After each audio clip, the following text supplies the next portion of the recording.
आज की इस क्लास में देखिए, आज हम कक्षा 10 विषय विज्ञान के एक प्रश्न यहाँ पे कंप्लीट करेंगे कि धातु के भौतिक गुण बताइए। आज के इस वीडियो में हम धातु के भौतिक गुण पढ़ेंगे।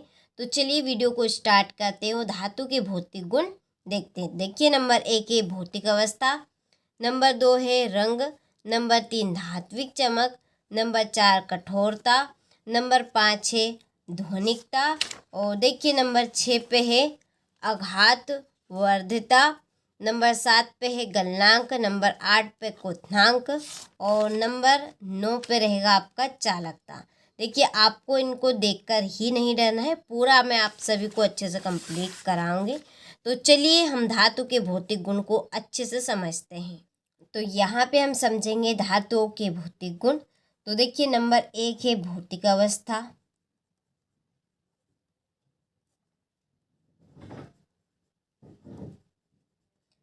नंबर 1 क्या है भौतिक अवस्था, नंबर 2 रंग, नंबर 3 है धात्विक चमक,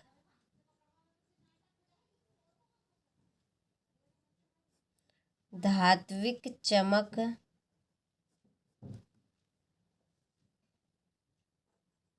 नंबर 4 है कठोरता,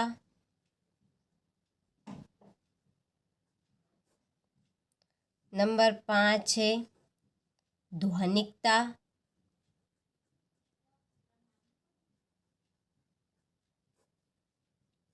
नंबर 5 पे क्या है ध्वनिकता, नंबर 6 है आघात वर्धिता,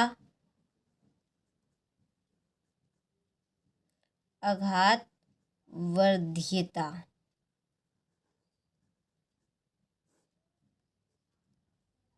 नंबर 7 है गलनांक,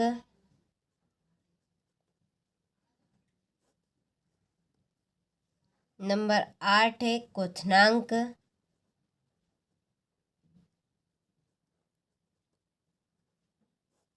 क्वथनांक और नंबर 9 है चालकता।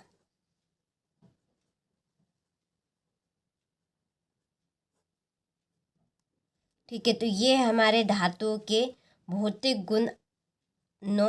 ठीक है, आपको केवल इनकी हेडिंग ही याद रखना है। एक बार और हम यहाँ पे पढ़ लेते हैं इनको। देखिए, पहली है भौतिक अवस्था, नंबर 2 है रंग, नंबर 3 धात्विक चमक, नंबर 4 कठोरता, नंबर 5 ध्वनिकता, नंबर 6 आघातवर्धिता, नंबर 7 गलनांक, नंबर 8 क्वथनांक, नंबर 9 चालकता। केवल आपको इनको ही कंप्लीट करना है। ठीक है, चलिए स्टार्ट करते हैं भौतिक अवस्था से। इसके अंदर आप क्या लिखेंगे? तो देखिए, अवस्था आपकी 3 तरह की होती है। कितनी तरह की? 3 तरह की। ठीक है, 3 तरह की कौन कौन सी रहेगी? एक तो होती है आपकी ठोस, दूसरी द्रव और तीसरी गैस। जिसमें से धातुओं की कौन सी अवस्था होती है? तो धातुओं की अवस्था होती है ठोस अवस्था। कौन सी अवस्था पाई जाती है धातुओं में? ठोस अवस्था।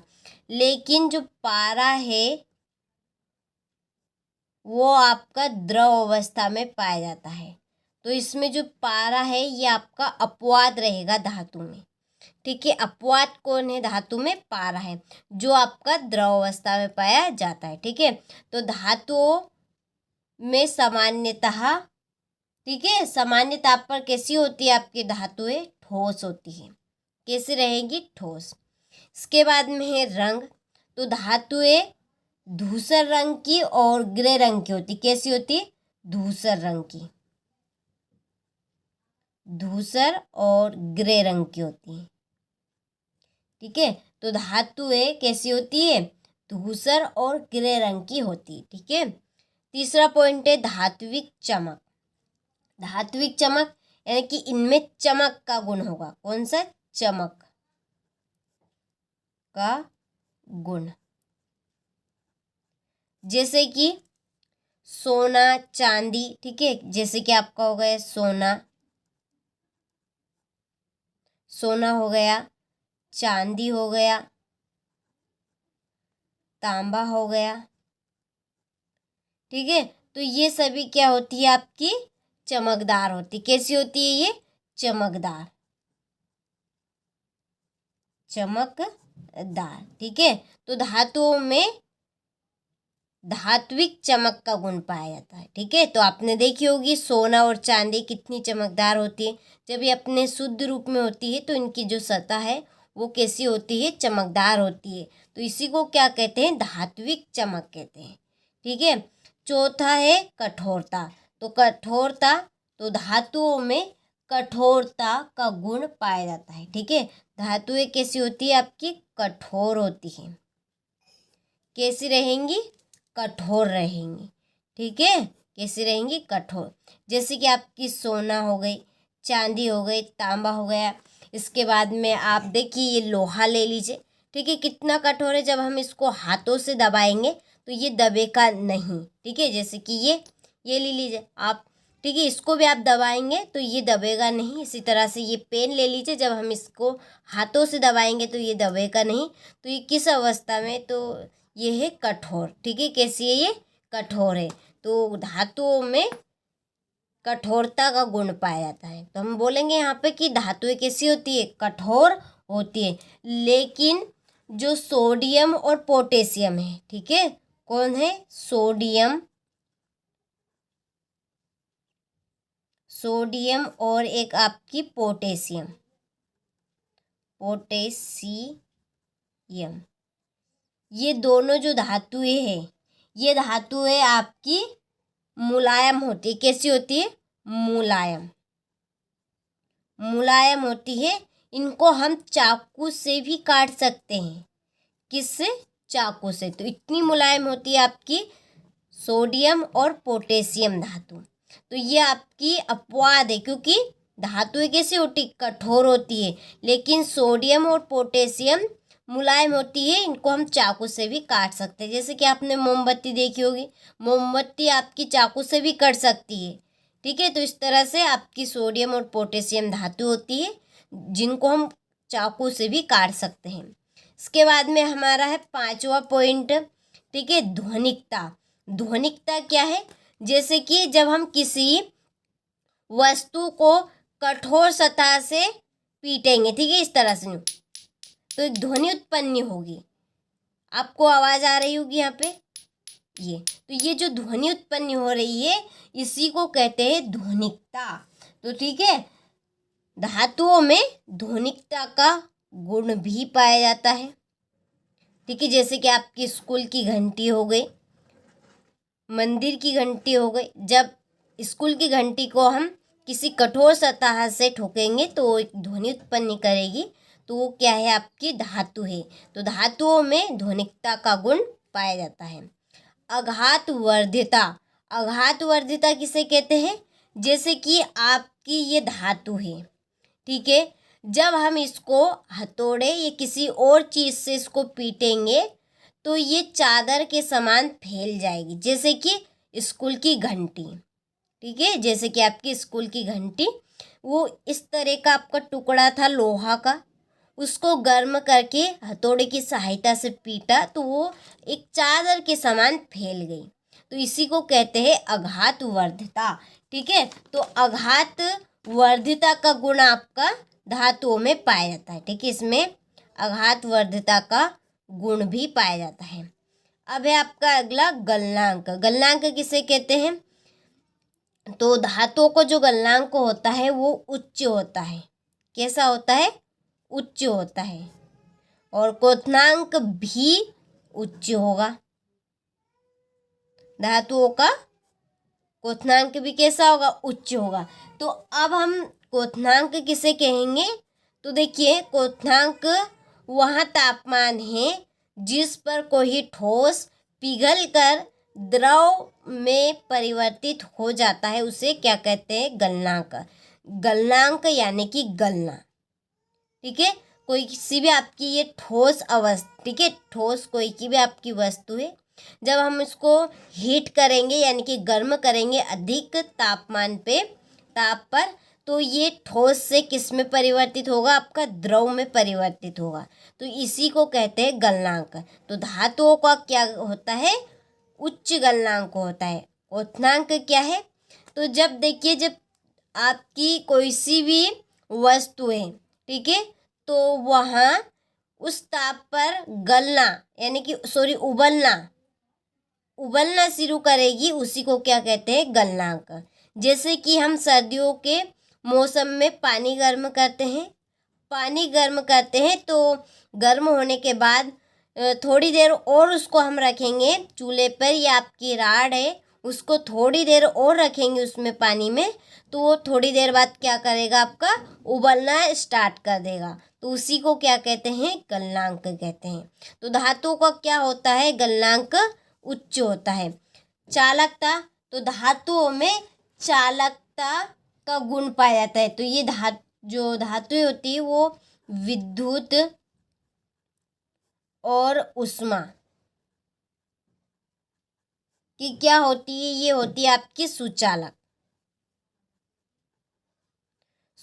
सुचालक का मतलब है कि इसमें करंट आएगा, इसमें विद्युत आएगी, इसमें बिजली आएगी। तो धातुओं में क्या पाया जाता है?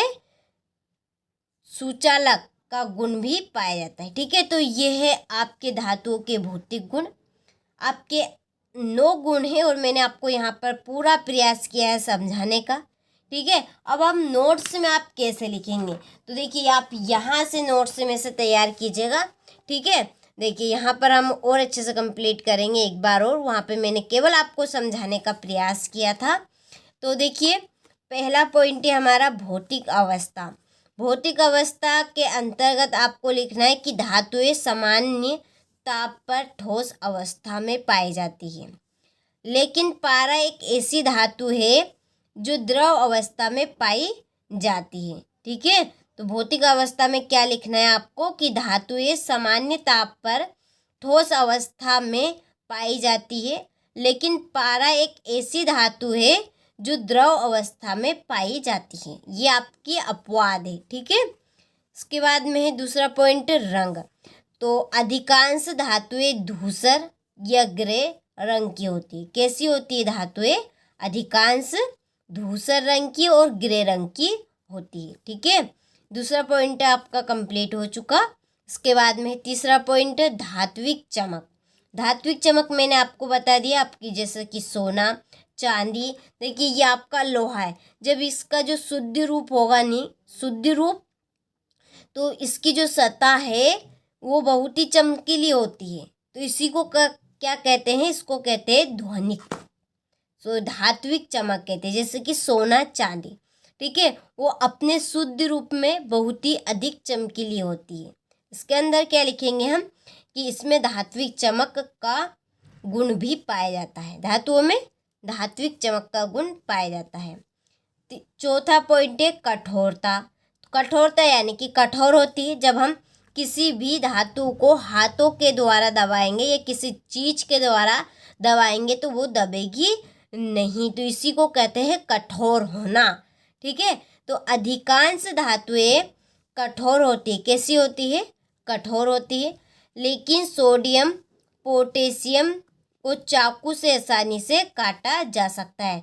सोडियम और पोटेशियम आपकी ऐसी धातुएं हैं जिनको हम बड़ी ही आसानी से चाकू से काट सकते हैं। ठीक है, इसके बाद में है ध्वनिकता। ध्वनिकता क्या है? जब हम किसी भी वस्तु को किसी कठोर सतह से वो टकराएगी तो एक ध्वनि उत्पन्न करेगी, उसी ध्वनि को ही कहते हैं ध्वनिकता। ठीक है, तो इसमें ध्वनिकता का भी गुण पाया जाता है। ठीक है, इसके बाद में छठा पॉइंट है आघातवर्ध्यता।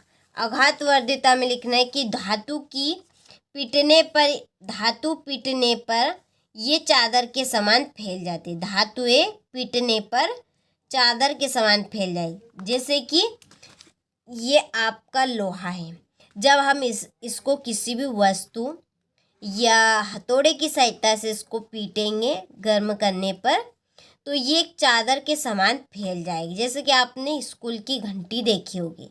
ठीक है, तो उसको हमने किसी भी वस्तु के द्वारा उसको पीटा तो वो चादर का एक उसने रूप ले लिया, तो उसी को क्या कहते हैं?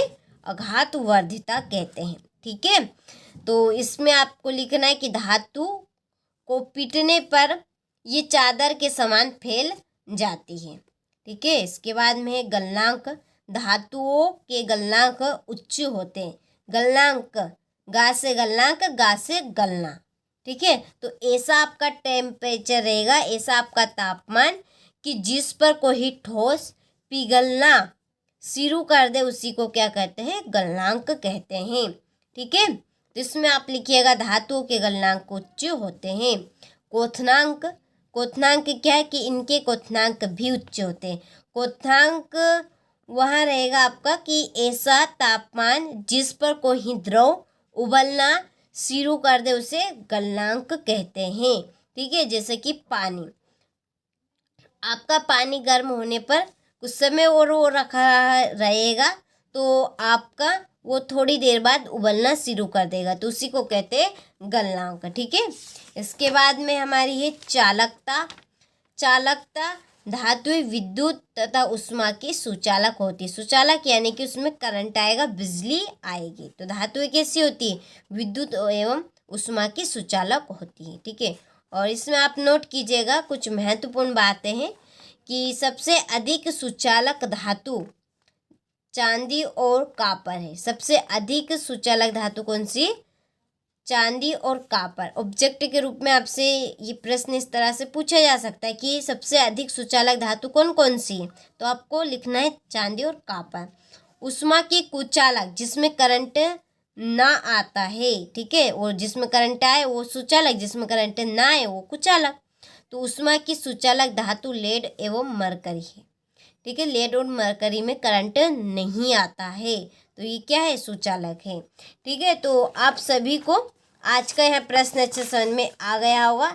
हमने आज के इस वीडियो में धातु के भौतिक गुण समझे। तो आप सभी ने स्क्रीनशॉट नहीं लिया हो तो आप स्क्रीनशॉट अच्छे से लें और देखिए आप अच्छे से इन प्रश्नों को कंप्लीट करें। काफ़ी महत्वपूर्ण प्रश्न है कि धातुओं के भौतिक गुण बताइए, और ये एग्जाम में अधिकतर पूछा भी जाता है। ठीक है, ये और सूचक। ठीक है, तो आप सभी ने अच्छे से स्क्रीनशॉट ले लिया होगा, तो आप अच्छे से इन प्रश्नों को कंप्लीट करें।